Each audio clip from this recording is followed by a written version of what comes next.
Hold, I should be clear. Form fuel low. Roger. When you see any movement in there, I want you to Roger, we're taking fire from Rifleman. Building.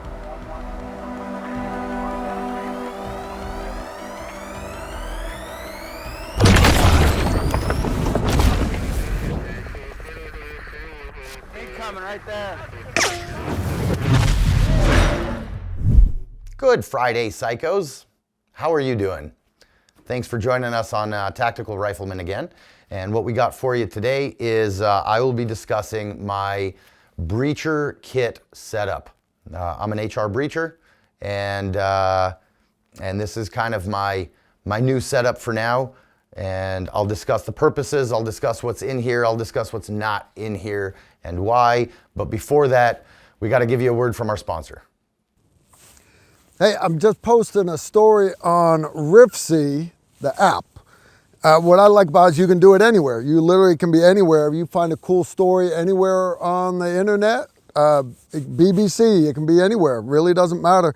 You can then riff it and post it on Rifleman, which is kind of cool. Another thing, they also have at Citizen Reporter, where you actually write your own live stories. That's cool. So if you're there when something's happening, you can do it. Freedom of expression is not censored by anybody. It's the democratizing of engagement of the news. You don't have it, it's not cited at all. It's also self-moderated. Rifleman promises that they will not moderate anything except like porn, illegal activity, stuff like that, right? They will not delete not a single post or accounts at all that they don't agree with, because it's okay to not agree with everybody. You don't have to agree, you don't. There's no cancel culture. It's just news picked by us, by you, by me, by anybody else. You post it on Rifleman, and that's kind of neat, don't you think? Rifleman. It's just a free app. You download it on your phone. All right, we're back. So if you're psycho like me, you love breaching. I am an HR breacher, and what that means is I get the teams through all the obstacles on the way to killing the bad guys. So there are many different forms that takes. There are many different tools we use. This is just my basic setup. A quick word, this is not fully set up. And the reason for that is because I have to fly with this. So once I fly with this, get to my destination and link up with my unit, then I put in all the little tidbits that we'll discuss in a bit. The demolition and those kinds of things that go in here obviously are what's missing, right? We'll start with that stuff because that's really what makes this more of a breacher kit than anything else. It's kind of the pouch setup, right? So the first thing we'll get into is you will notice that I have 2 mags here, but there are slots for 3 magazines. Why is this one empty? Well, the reason this one is empty is not because I don't think I'll need that extra ammo. I have that sitting over here and I can fit 2 magazines, 2 AR mags here. Of course, I have more in the pack behind my back, but this perfectly fits my initiation system, meaning the, for lack of a better term, we'll call it the little red button I push for things to go bang, right? So that sits right in here, it gets tied into the vest, and it's just quick, easy access. So this is arguably the most important pouch of this entire vest. So initiator sits right here, and that's my electric initiator. We'll talk about other types here in just a minute, which I also have on me. Let's talk about the pouch layout a second. Obviously, magazines super important. Here on the side, on the cummerbund, I have extra AR mags. Typically, I'll carry 1 in here and then more in my pack. But this does fit if I want it to. This can fit 2. The reason I don't do that is because it sits on my side here, and when I have 2, then it kind of rubs against my arm and it pisses me off. And when I get pissed off, I'm not as focused, and then wrong people die. So All right, so next to my, my third AR mag here, I have a pistol mag. Now, typically I want to carry at least 2 spare mags for my pistol, but I have 2 more pistol mags on my gun belt, right, which goes on underneath the vest. But you guys already know the gun belt, so there's no reason to show it here because it's not task specific. All right, so initiator here, obviously right here in the front, I have 1 tourniquet, and you'll see I actually have 3 tourniquets in this kit, but 1 is right here in the front. So any idiot that may, you know, let me say this, hopefully you guys already know this. The med kit that sits on the front of your kit is not for you to use on other people. It's for other people to use on you. That's why it's marked, right? And that's why it's right here in the front where no idiot can miss it, right? It's got that little cross, right? The little first aid cross. So that's that. Important at the very least to keep 1. I don't keep a full med kit here. I do have a full med kit on my gun belt because I just, you know, I have so much gear as a breacher, I'm not going to carry spare stuff like that. If I die, I die, whatever. All right, let's keep going. So now let's get to, we'll get to the professional pouches, okay? So here on the front, what I have, this pouch right here opens up, and as you can see, let me turn this sideways so hopefully you can see it a little bit better. As you can see, it's got a stop, right? And I can adjust how much this opens, right? I can have it open all the way, but I like to be able to let it open, and that way I can get to what's in there without it flopping over. You see all these little rubber bands here. What I put in here, this pouch specifically, is for what we call firing systems. We have fancy firing systems. That's the part that goes between your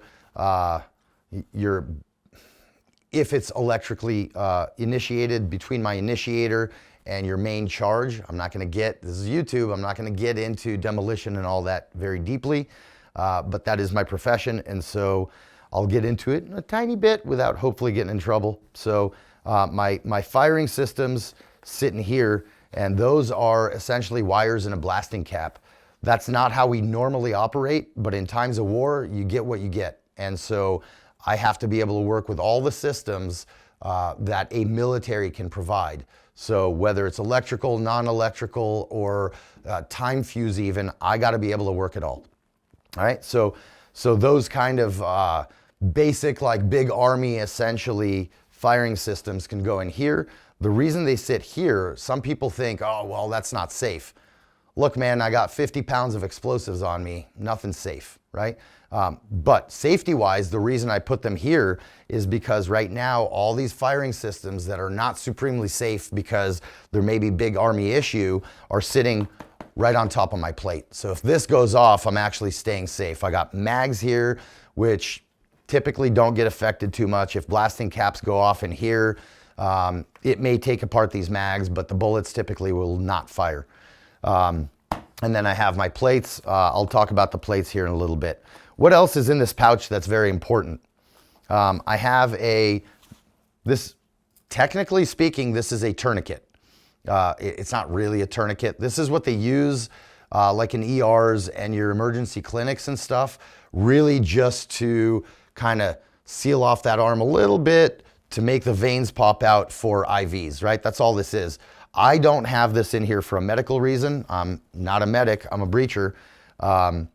I have this so that when I have to hold things together, I have a really nice, quick way to just kind of hold things together, like det cord or whatever that I just need to have like an extra hand on. So this is, as silly as it is, this is a very important tool in my arsenal. I'll put that back. All right, another important tool that to some of you guys will be like, what? Is my little measuring tape.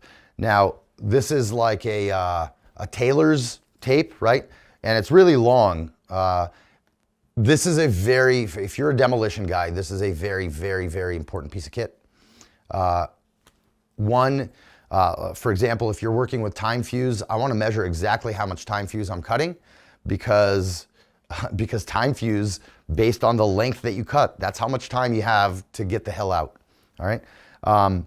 But it's much, much longer than that if I need to measure, for example, a very specific MSD, that's minimal safety distance, okay, from a detonation.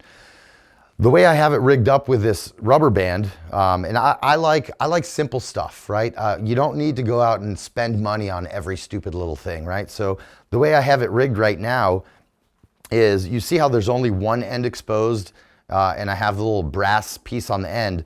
There's a brass piece on the other end, but I have it folded up so I don't have access to it. So what that does is, I don't want every time I take this out to have, you know, like a 9-yard thing hanging out, right? That then I got to fold up and it's a pain in the ass. And so what I do is, when I have to measure something, I can just pull out this tail. I can pull out whatever I need. If I pull it out kind of all the way, this is how far it goes, right? So I got 32 inches here exposed. I got centimeters on the back because time fuse, we measure in centimeters back home. All right, so I got 32 inches that I have at my disposal immediately. And then if I have to just kind of crumple this up and throw it back in the pouch, that's fine. But I don't have the whole thing set out there, right? Later on, when I get to reset or whatever, then I can fold this all back up and put it away properly. All right, at this point, I will give you guys a commercial break. I'm sorry, guys. I'll be right back. Okay, we're back. I hope you loved that commercial. I didn't. Cool. All right, let's move on. So this is my firing system pouch right here on top of my plates. Easy access for me all the time, right? Moving down or moving across from there, this right here, as you can see, is empty right now. There's nothing in it because this is a demolition pouch. This is where I have, I keep rolls. I can keep 4 to 5 rolls of data sheet. Not going to get into getting all the details because YouTube probably doesn't want me to. But I can have charges in here for about total, depending on what kind of doors or windows I have to face, probably for about 8, right? So that's a good amount. But there's a difference between running a mission and being in wartime, right? So in wartime, you need a lot of extra stuff. Hence this pouch here for your normal firing systems. Beyond this, this is also a demo pouch. Now I know what you're thinking, because when I put this vest on, right, you're thinking this low pouch here, it sits right kind of over your pelvis and your junk. And you're thinking, man, does this psycho have demolition right over his junk? Listen, military grade demo is very, very stable. So if it were to take a bullet or whatever, it's not gonna go off. So it's just another thing in between a bullet and my body, right? It's not bulletproof, but it is 100% safe in that sense, right? So here I can get to it, and I can actually, once it's open, right, I can actually see into it, right? So I can look down, I get that angle, that visual angle down there to pick whatever I need. In addition to this being an extra demo storage pouch, it's got a few very important tools. One of the most important tools I can have, okay, is a good multi-tool. This one is an old Army issue one. And to be honest, the reason I carry it, because Carl gave me a nice Christmas present of one of these a couple years ago, which I typically carry, but a good friend of mine asked me to carry this. He carried it around in Iraq for a while, and for sentimental reasons, he wants me to use this one in the upcoming shenanigans. So that's that. In addition to that, I have 2 RATS tourniquets here, one on either side. I know where they are. I can get to them. They're not just thrown into the pouch, right? They are, let me try to show you. Okay, they are tucked in. They're tucked into these little rubber bands here. And so I can, from either side, with either hand, I can reach extra tourniquets here. The reason I have RATS as well, because this is a Cat 7 here, right? which is what everybody knows how to use already. So if any dumbass comes up on me and I need a tourniquet placed on me, they know how to use this. Rat's tourniquets, even though they're supremely simple to use, most people don't train with these, but I like these, A, because they're super packable, right? They're very small, they're very simple, and if I have to place a tourniquet on a child or a canine or something like that, I'm gonna be using these, not a Cat 7, okay? So that's why I carry a couple of those. I highly recommend everybody else does that as well. All right, the last thing I have in this pouch is a headlamp, right? So I will not walk around. I've seen people walk around with headlamps attached to their helmets. I don't like that because it can get turned on by mistake. And sometimes, you know, this is kind of a semi-reflective surface. I don't like reflective things hanging off of my kit. And so that stays tucked away in here, and I can reach it without having to look into the pouch, right? That's a very important thing, is being able to get to your stuff in pitch black. So there's that. One of the best tools, one of the most important things for a breacher to have, or any engineer type, is extra 9 volts. Typically, I just kind of threw these in for the purpose of this video right now. Typically, I have a little holder that actually holds 4 of these side by side, and that'll be in there. And that's in case I have to do an electrical initiation and my actual kit dies. Always have backup, guys. Always have backup, and a backup to the backup, right? So 9-volt batteries. Don't just have them loose like I have them in here right now. I just have to get my little clippy-doo, and I will put them in the clippy-doo. All right, so that's as far as that. You guys will notice all these glow sticks. So I have different colored glow sticks. I have the small ones and the big ones. So depending on how you communicate with your team specifically, it will dictate what you use. Typically, I will use infrared glow sticks. These are colored because we are doing some training. And in this training, we are not using night vision, and so we're using visible ones. I have yellow and I have blue, okay?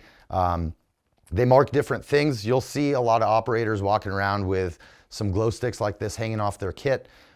Typically, I can just take one out, break it, and chuck it in a room that I've already cleared.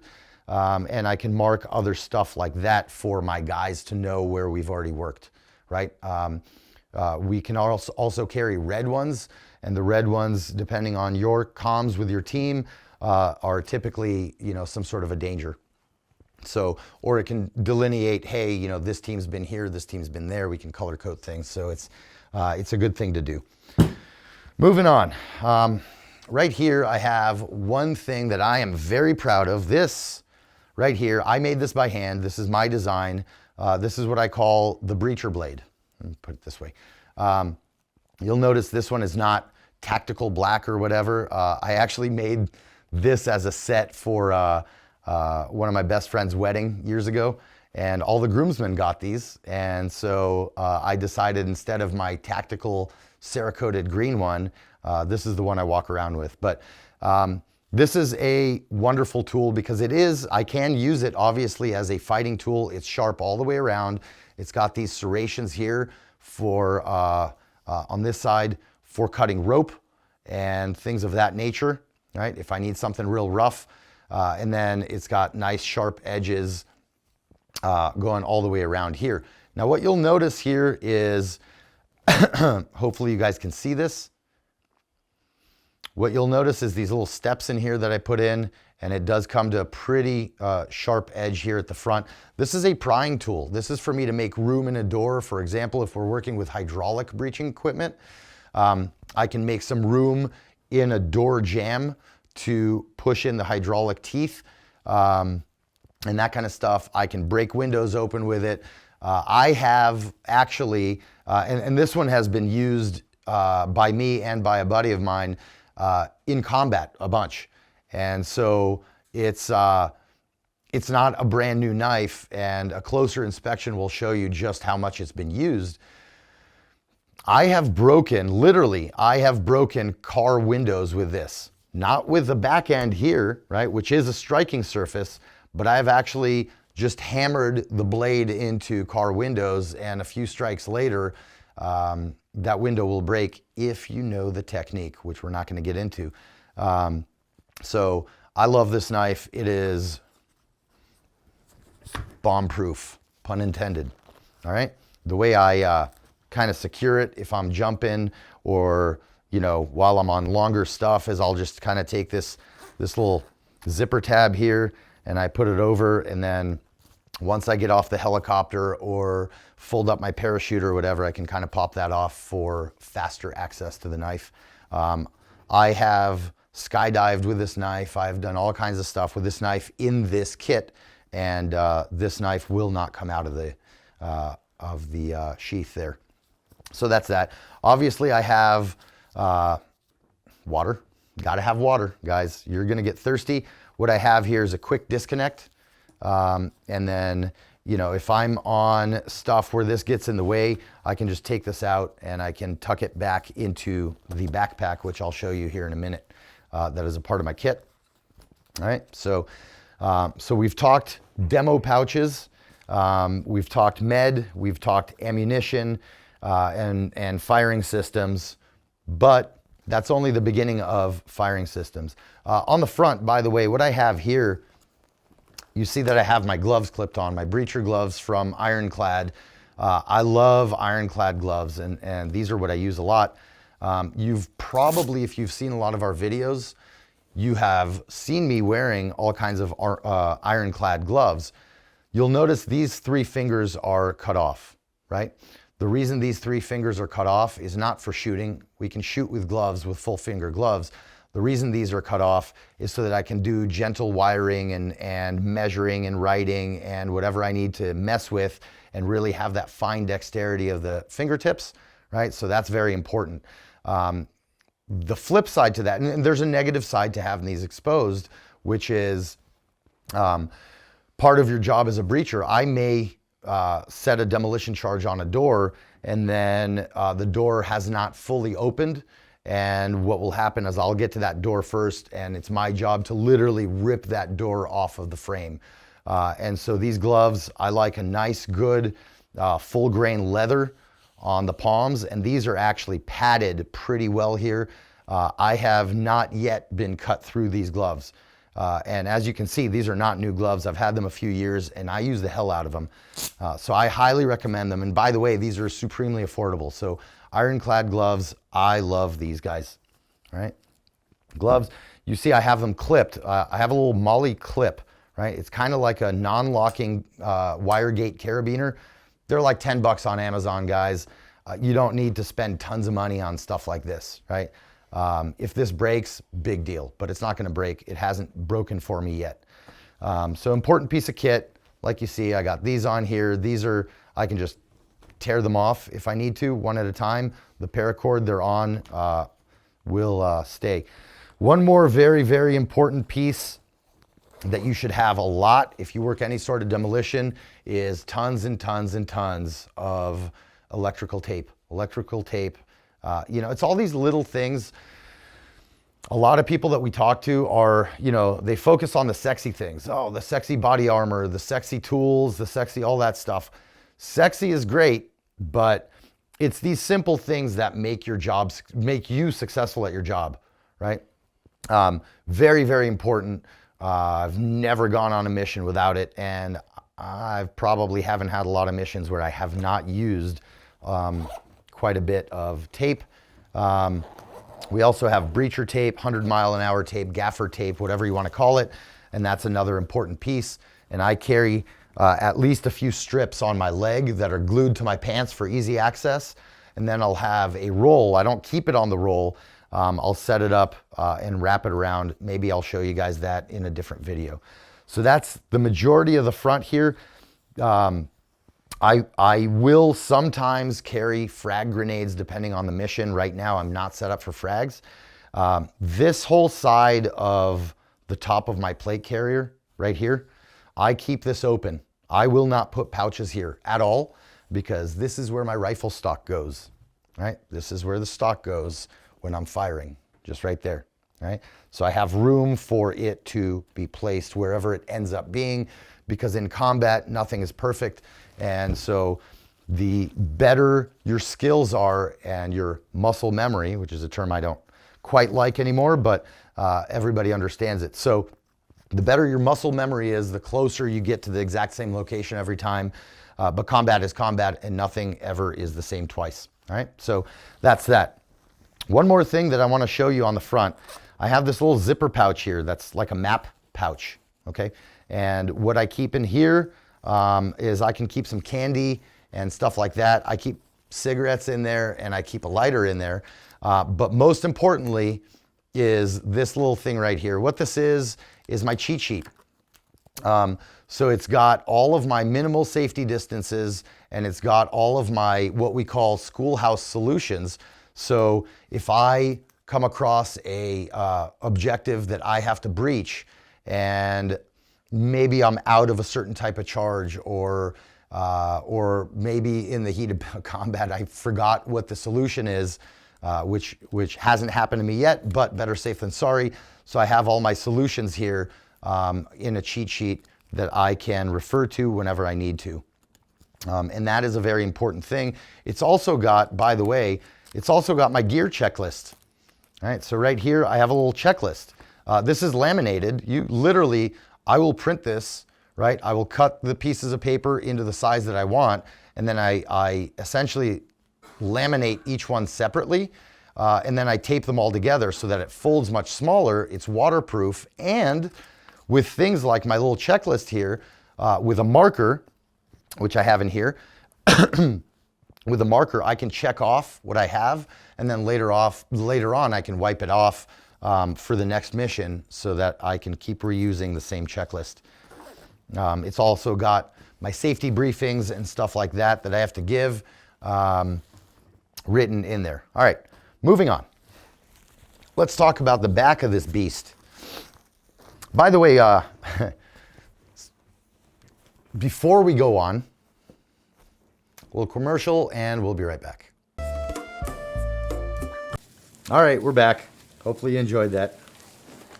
So, a couple things I'll mention before I get to the back that I do keep in the back but are not here right now is there are two things that are super important that I don't have here right now because I don't fly with them. So one is your best breacher aid is a small can of WD-40. Aerosol, so I don't put it on planes, but a small can of WD-40, I usually keep it right here so that other people can reach it for me. I have just a little pouch here. This actually, this is an Agilite K19 plate carrier. So this, which is awesome, made in Israel. This will fold up. This is really kind of to keep a helmet for less urban ops, if you will. But what I do is I have it folded down this way. There's a little piece of Velcro keeping this closed. I'll keep a can of WD-40 in here, and if during a break or something or a resupply, buddies have to throw in some other gear in here for my teammates to reach, this is kind of that easy access pocket for them, all right? This K19 is just brilliant. This pack is removable, and I can put shoulder straps on it, right? I'll give you kind of that side view. It disconnects. I mean, literally in less than 60 seconds, I can have this off and carry it like a backpack. I can put straps on it. And what that gives me is the ability to, if we're in a rest period or whatever, my radio sits in here, my water sits in here, and a lot more demo fits in here, which I'll talk about in a second. And so I can take this off and carry my very sensitive items with me, even if I leave my plate carrier, okay? I typically don't have to do that, but it's an option that you have, okay? Another important thing here that I keep, it's kind of out of reach because I will put this on ahead of time. This is not sexy. This is a Nomex balaclava. What that means is Nomex, it's not fireproof, but it is fire retardant. It's also coated in fire retardant stuff. So you'll see I can put a lighter on it and it's good to go. What happens is if I get burned, right? Like if there's a fire, breacher, right? Sometimes fires happen, right, as a result of demolition. And so this will keep my neck and head from burning as bad. And as opposed to normal balaclavas, which I placed here somewhere, which are like nylon so that it's breathable and everything, I do not wear nylon on me, and my combat uniform and everything is fire retardant. And so what happens is if this gets really, really burned, it's not fireproof, but what'll happen is it'll disintegrate as opposed to melt on your skin and cause more and longer lasting injuries. Despite the fact that chicks dig scars, I'd rather not have too many scars on my face and neck. I think that's more of a comfort thing. So that's an important piece of kit. This pack right here, I can attach some molly to it if I need to. Usually when I go out, I will have three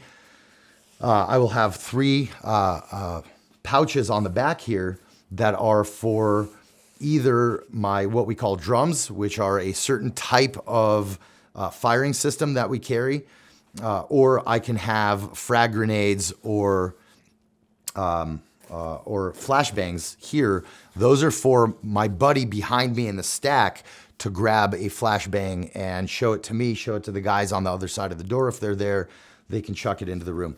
All right, so that's that. What you'll see is this pack actually gets pretty big, and this is where all my big demolition charges sit, rubber charges, that kind of stuff. Not gonna get into details on that on the internet, but I can literally reach back behind me, grab that charge because some of them will kind of stick out the top. So I have that. I also have, as you can see right now, I have some flashbangs in here. Additionally, what I have in here is a piece of safety kit. And this was actually, I don't know who made this, but this was a gift to me from one of my best friends. His name is Carl Erickson. He's also a psycho. And what happens is these are leg straps. So I can put my legs through here, okay? And then what happens is I will take my locking carabiner, which sits on my gun belt. I'll take a locking carabiner and put it through here and then through that loop on my gun belt, okay? And I can rappel. I can rappel off of helicopters or get around cliffs or rappel off a roof or whatever I need. I don't use this very often. That's why it doesn't have to be super fast access. If I need to, I can have a buddy. We know we're gonna have to do rappelling ops or whatever. I'll have a buddy take it out. I don't have to take my kit off to put this on my body. So that kind of sits on the bottom here. Most stuff will be tied in. If it's kit that I need to keep, it will be tied in. All the demo charges and that kind of thing are sitting in here loose. All of the inside of this is also Velcro, so if I choose to, I can put extra pouches in here. But for my purpose, as you can see, I need all the just kind of blank room that I can get in here for the demo charges. And as you're walking through a building, right, I can have this kind of open with these clips closed, which are adjustable, right? These retention clips here, or straps rather, compression straps. I can keep everything cinched down. And so even if this is open, right, stuff's not falling out. It's actually got tension holding it in. Once we leave the building or whatever, I can have the guy behind me in the stack just close that up. Couple other very important pieces for breachers that you may want to keep around on you. This is not my ballistic helmet. On my ballistic helmet, I have some rubber going around here, and I will tuck little door stoppers in there. I'll tuck door stoppers on one side. On the other side, I can glue a charge on there. I know that sounds weird to you, but it's a thing we do in very specific circumstances. That is the basic setup, guys, of my breaching kit. There are more things that go in. For example, you're probably wondering, hey, where's your radio? Well, the radio goes back here. I have a pouch for it in the back, and it is not wired up right now because depending on the type of mission I'm going on, I will be issued a specific radio for that mission. Again, this is not the place on the open internet to get into all of those things. But I do want you to understand that some things go on per mission and don't just live on your kit all the time. So to a lot of you guys, I kind of wanted to show you guys this because we all love kit, right? I love kit. And so, but I've actually gotten some requests to show this off. There are some things that I've not talked about because we keep them kind of tightly held. But this is kind of the public allowed version of my breacher setup. So I hope this was educational to you guys. You don't have to set your vest up like this, guys. I have the setup this way because it's my job. If I could, I would want less weight. Guys, I appreciate you guys hanging out with us. Hopefully this is kind of educational for you. If it's not, check in next week. Maybe we'll have something better for you. Cool? Y'all be safe and keep America, America. If you like this video, make sure to like, comment, and subscribe. Also, make sure you follow us on Facebook, Instagram, and Twitter so you don't miss out on anything.